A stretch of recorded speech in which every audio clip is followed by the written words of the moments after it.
The sound of water dripping echoed through the dimly lit hallway. It had been days, maybe weeks, since the incident. Since I'd seen her.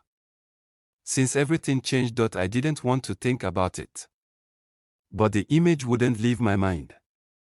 Karen's face, pale and twisted with fear, her voice trembling as she whispered, "Don't go near the lake." The lake.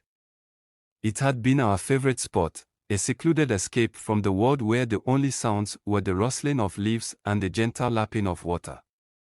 Now, it was the source of my nightmares. I couldn't sleep anymore.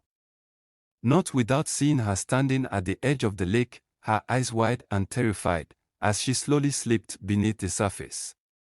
Every night I'd wake up gasping for breath, my heart pounding, my body drenched in sweat.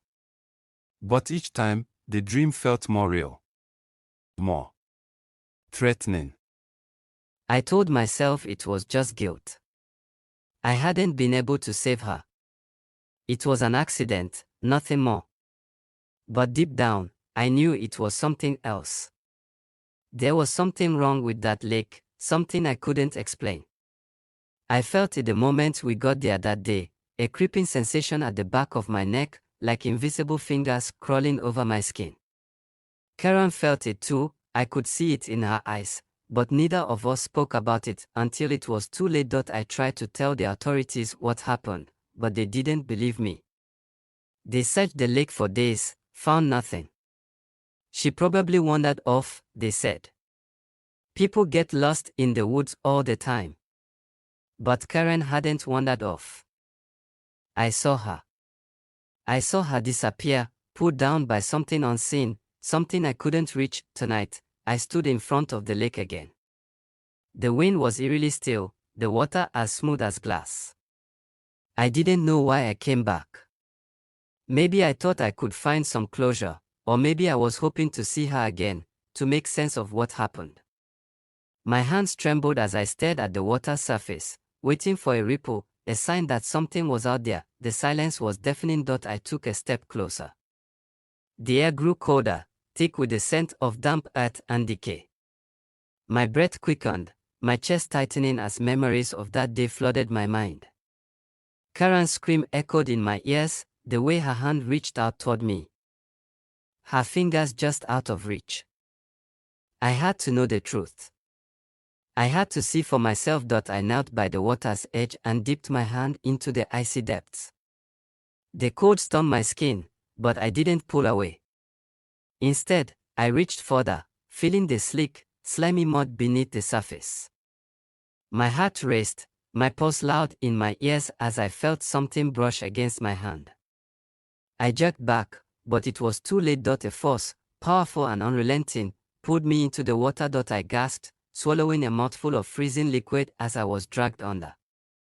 Panic surged through me as I thrashed, trying to break free, but the more I struggled, the tighter the grip became. My lungs burned, desperate for air, but there was no escape. Darkness surrounded me.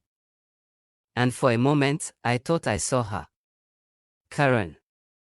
Her eyes locked onto mine, her lips moving, but I couldn't hear her. The water muffled everything, drowning out her words, her pleas. Then I felt it, a presence. It wasn't Karen, but something far more sinister. It crawled around me, invisible but undeniable, suffocating me with an overwhelming sense of dread. The water grew colder, and my vision blurred as I fought to stay conscious. I could feel it inside my head now, whispering things I couldn't understand, filling me with a primal terror that made my very bones ache. I was drowning, not in the water, but in my own fear. My chest heaved as I tried to scream, but only bubbles escaped.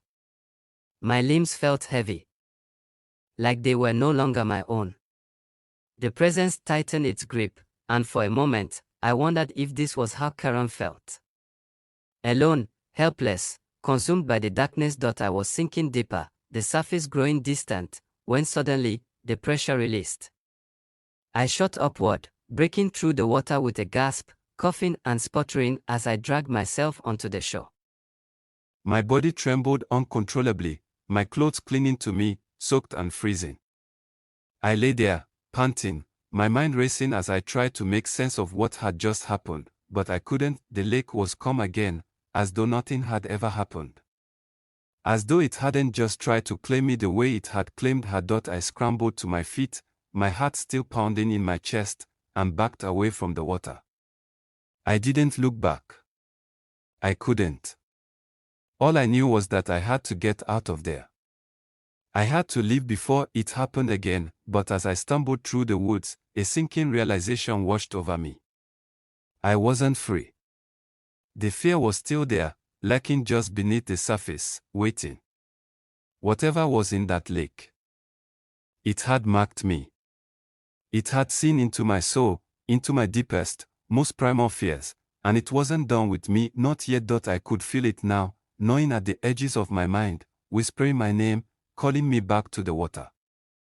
No matter how far I ran, I couldn't escape it, because you can't outrun fear, and I was drowning in mine.